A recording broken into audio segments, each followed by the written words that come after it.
Anderson Cooper will interview Prince Harry on 60 Minutes next Sunday, January 8th, on CBS to discuss his upcoming memoir Spare. It will be Harry's first U.S. television interview.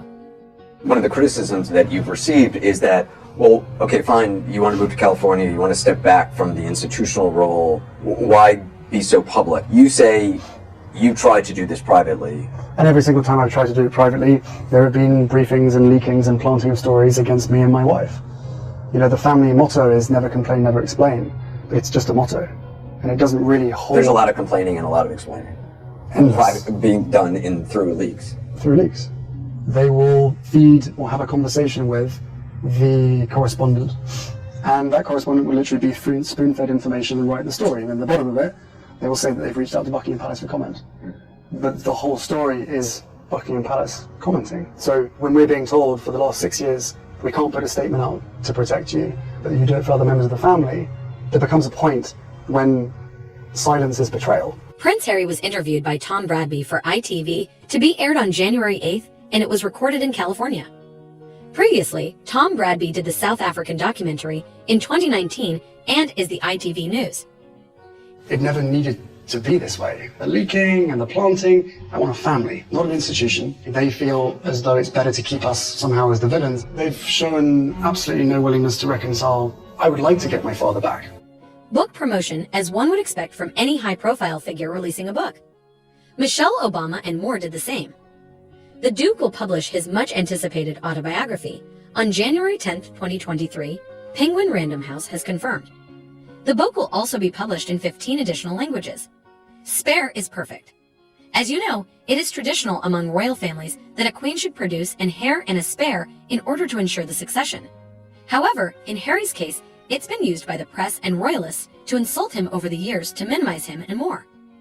Now we have him reclaiming that term. For too long, royal correspondents, such as the likes of Levin, Jobson, XX, have used the fact they've written biographies about the royals as a justification to why they should be called upon for docs, TV interviews, etc. Glad we're hearing firsthand from Harry. The people who don't want Prince Harry to use his voice are the people who benefit from or make money off of his not using it. Thus, putting the royal experts, royal insiders, palace sources, palace insiders, and royal biographers out of commission.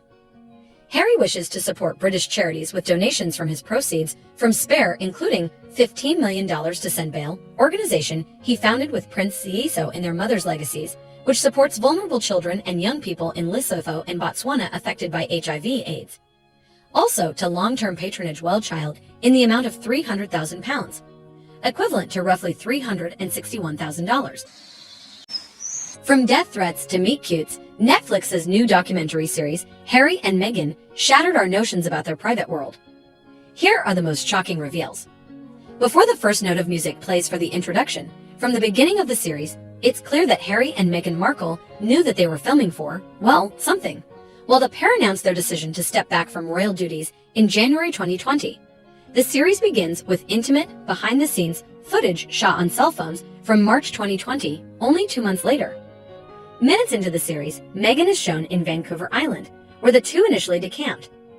Harry begins by talking about the safety concerns they were feeling at that time. I'm genuinely concerned for the safety of my family. Harry clarifies that the, quote, level of hate is the biggest reason the two were driven away from Britain, further reflecting on the media scrutiny they faced way back in early 2020. In one sweet scene, Meghan and Harry are asked to watch an old clip of Meghan being interviewed for a Canadian show. She's asked what song she likes right now and offers Nina Simone's. I wish I knew how it would feel to be free. After that, she says that Olivia Pope is her favorite character on TV. Then the interviewer asks her a truly special question. Prince William or Prince Harry?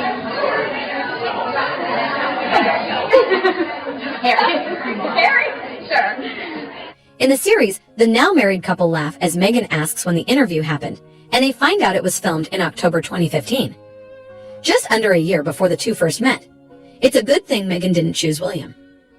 Meghan Markle and Prince Harry met in 2016, and Meghan shares that only months before that first meeting, she was planning to focus on being single and intentionally wasn't looking for a relationship at all, let alone one that would lead to marriage and children.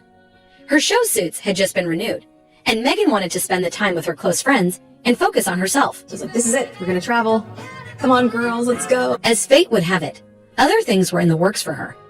As Harry shares, the two were set up via Instagram. The first photo he ever saw of Meghan was of her wearing a dog filter. The photo was shared by a mutual friend, so Meghan in turn asked to see what his personal Instagram feed looked like. Things kicked off from there as Meghan was already in London to attend Wimbledon. Their first date happened within days when they met for drinks. They hit it off so well that they had dinner together the next night. And the rest, of course, is history. Talk about plot twist. It's well known at this point that Harry and Meghan Markle have faced an enormous amount of interest and pressure from the media around the world, particularly the media in the United Kingdom. The pair have been open about struggling in the face of this interest, and especially struggling when it comes to their personal lives. In one early scene in the second episode of the series, Harry reveals that while the paparazzi was a physical experience when his mom was alive, most of the harassment he and Meghan face now happens online via intense social media harassment that Harry calls a feeding frenzy. Because it is basically the hunter versus the prey. It's clear in the episode that Harry remains bothered by the attention the couple receives. And although the online vitriol is a regular occurrence, they had their share of frightening physical situations too. While in New York in 2021, the pair are pursued by a lone photographer, but Harry is seen constantly checking over his shoulder to gauge where the photographer is at all times while Meghan holds his hand and attempts to reassure him of their safety. By now, many royal followers and even those who casually consume royal news know that Meghan Markle has dealt with a lot of racist press coverage since her relationship with Harry was announced. Meghan, who is biracial, admits in a docuseries that her race wasn't something she was directly confronted with until her relationship with Harry became public. During interviews in the second episode of the series, her mother, Doria Ragland, admits to wishing that she had more conversations with Meghan about what she was going to face as an adult, and how she could be treated as a black woman in the world. I would like to go back and have that kind of real conversation about how the world sees you. But by Meghan's own admission, it didn't seem necessary to have those conversations at the time. The racist coverage also surprised Harry, who clearly was just as unprepared for the focus on Meghan's race. He says that the royal family's official position was to say nothing, as Harry puts it. As far as a lot of the family were concerned, everything that she was being put through, they've been put through as well. Some of the families were like, but my wife had to go through that. So why should your girlfriend be treated any differently? And I said the difference here is the race element. Began when Meghan Markle was still living in Toronto, Canada, and working on her show Suits. In the series, Meghan explains that she repeatedly approached Toronto police to describe her situation. She regularly had men living in their cars outside her home, hoping to get photos of her, and was told nothing could be done because of her relationship with Harry until the situation got even more serious. He said, yeah, and then I got a death threat, and then things changed because I needed to have security. From that point, everything changed. NBC hired Steve Davies to protect Meghan. Davies describes the nature of what it is to be relentlessly pursued by the paparazzi and the number of changes that had to take place in Meghan's life simply to get her to and from work on time. As she shares, there was a coordinated assault on Meghan's freedom put in place by photographers and reporters, who used radios to tell one another when and where Meghan was traveling. No one should have to sacrifice their security and mental well-being just because they are in the public eye. Even so, it's one thing for Meghan Markle to be pursued by photographers. She was in a relationship with Prince Harry, after all. However, many people can likely agree that it's quite another thing for Meghan's childhood friends and her family to be worried about their own safety, because of their close ties to the Duchess of Sussex.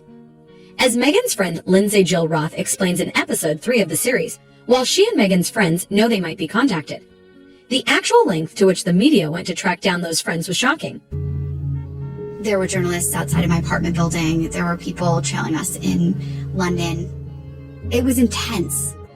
Meghan's mother, Doria Ragland, summed up the situation bluntly. I felt unsafe a lot. I can't just go walk my dogs. I can't just go to work. There was always someone there waiting for me.